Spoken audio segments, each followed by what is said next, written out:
Hi hello అందరికీ welcome to my channel NVS creative family. ఈరోజు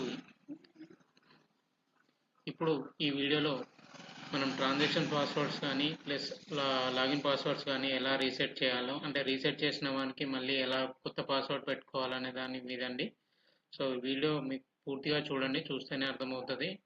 కంప్లీట్గా వీడియో చూసిన తర్వాత మీకు వీడియో నచ్చినట్టయితే లైక్ చేయండి, సబ్స్క్రైబ్ చేయండి, షేర్ చేయండి. సో లేట్ చేయకుండా మనం వీడియో లోపలికి వెళ్ళిపోదాము. సో కియోస్ బ్యాంకింగ్ది ఓపెన్ చేసుకుంటాను. సో ఇక్కడ మనం ఏదైతే పాస్వర్డ్ మన యూజర్ ఐడి ఉందో యూజర్ ఐడి క్లిక్ చేసుకోవాలి. సో కంప్లీట్గా మీరు login password and transaction password reset అయితే కనుక మన ఏదైతే మన కోడ్లో ఉన్న లాస్ట్ 4 అంటే సబ్కి అయితేనేమో 5 డిజిట్స్ అండి. మెయిన్ కో అయితే కనుక 4 డిజిట్స్, లాస్ట్ 4 డిజిట్స్ ఉంటుంది. అదే కాకుండా మన డేట్ ఆఫ్ బర్త్లో ఏదైతే date plus month plus year ఉందో దాంట్లో డిడి ప్లస్ ఎంఎం ఈ 4 డిజిట్స్ తీసుకోవాల్సి వస్తుంది. సో ఇక్కడ నేను 4y19 ప్లస్ నా డేట్ ఆఫ్ బర్త్లో 1306.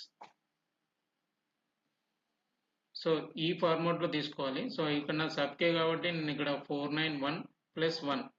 సో అంటే ఇక్కడ సపోజ్ ఇక్కడ సెకండ్ ఉందనుకోండి, 2 ఉందనుకోండి.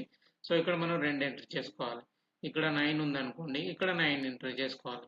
సో సబ్కేక్ అయితేనేమో 5 డిజిట్స్. ఫస్ట్ మన ఐడిలో ఉన్న 4 లాస్ట్లో ఉన్న 5 డిజిట్స్ ప్లస్ మన డేట్ ఆఫ్ బర్త్లో ఉన్న డిడి ప్లస్ ఎంఎం ఈ ఫార్మాట్లో తీసుకోవాలి రీసెట్ అయితే కనుక.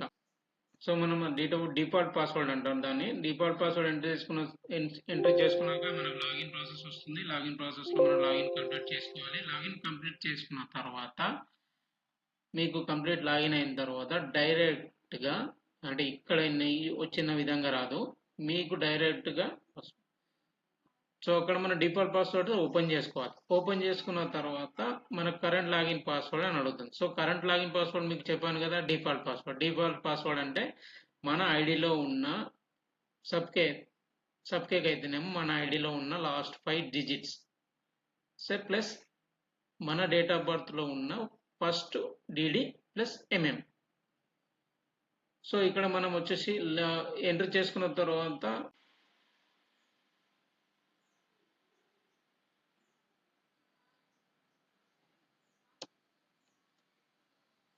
డిఫాల్ట్ పాస్వర్డ్ సెలెక్ట్ చేసుకోవాలి. సో నేను ఆల్రెడీ సెలెక్ట్ చేసుకున్నాను డిఫాల్ట్ పాస్వర్డ్. సో ఇక్కడ ఇది ప్రాసెస్. సో ఇది మెయిన్ కోక్ అయితే. ఒకవేళ సబ్కే అయిద్దాను అనుకోండి, మన లాస్ట్ మన 4 డిజిట్స్ నెంబర్ ఐడిలో యూజర్ ఐడిలో ఉన్న 4 డిజిట్స్ తర్వాత 2 ఉంటే 2, 3 ఉంటే 3, 4 ఉంటే 4 ఇలా సెలెక్ట్ చేసుకోవాలి.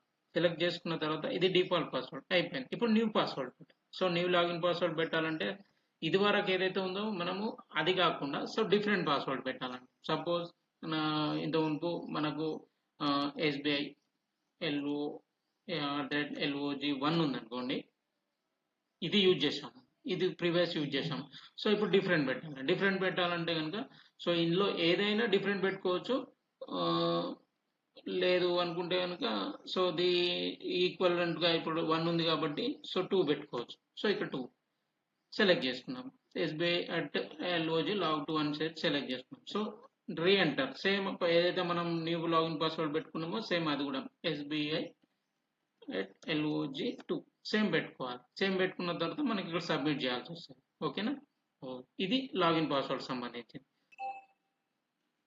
సో సేమ్ అండి, ఇక్కడ కూడా మనకి ఇక్కడ వచ్చింది కదా, సేమ్ ఏదైతే మన కరెంట్ ట్రాన్సాక్షన్ పాస్వర్డ్ ఏదైతే ఉందో సో అది లాగిన్ పాస్వర్డ్ కైనా ప్లస్ మన ట్రాన్సాక్షన్ పాస్వర్డ్ అయినా కానీ డిఫాల్ట్ పాస్వర్డ్ అనేది సేమ్ ఉంటుంది. సో ఇక్కడ మెయిన్ కో అయితేనేమో 4y191306 ఇది మెయిన్ కో అయితే. ఒకవేళ సబ్కే అయితేనేమో 4y19 తర్వాత మనకి 8 డిజిట్స్ ఉంటాయి. 2 ఉంటే 2, 3 ఉంటే 3, 4 ఉంటే 4 ఇట్లా సేమ్. మళ్ళీ ఇప్పుడు పాస్వర్డ్ వచ్చేసి మనం ప్రీవియస్ ఏదైతే పాస్వర్డ్ పెట్టినామో నా previous password SBI TXN2.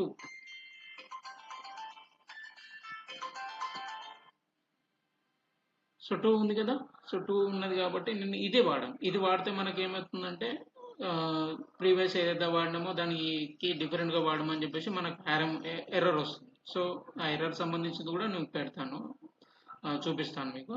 So ఇక్కడ 2 ఉంది కాబట్టి నేను ఇక్కడ 3 సెలెక్ట్ చేసుకున్నాను. సో 1 అయినా సెలెక్ట్ చేసుకోవచ్చు, 5 అయినా సెలెక్ట్ చేసుకోవచ్చు, లేదంటే 6.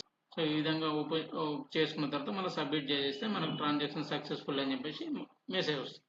సో ఇదండి ప్రాసెస్. మీరు ట్రాన్సాక్షన్ పాస్వర్డ్ అని కానీ లాగిన్ పాస్వర్డ్ కానీ డిఫాల్ట్ పాస్వర్డ్ తోటి ఎలా చేసుకోవాలనేది ఈ ప్రాసెస్ అండి. మీరు కూడా నా ఛానల్ని సబ్స్క్రైబ్ చేసుకోండి, లైక్ చేయండి, షేర్ చేయండి. Thank you for watching.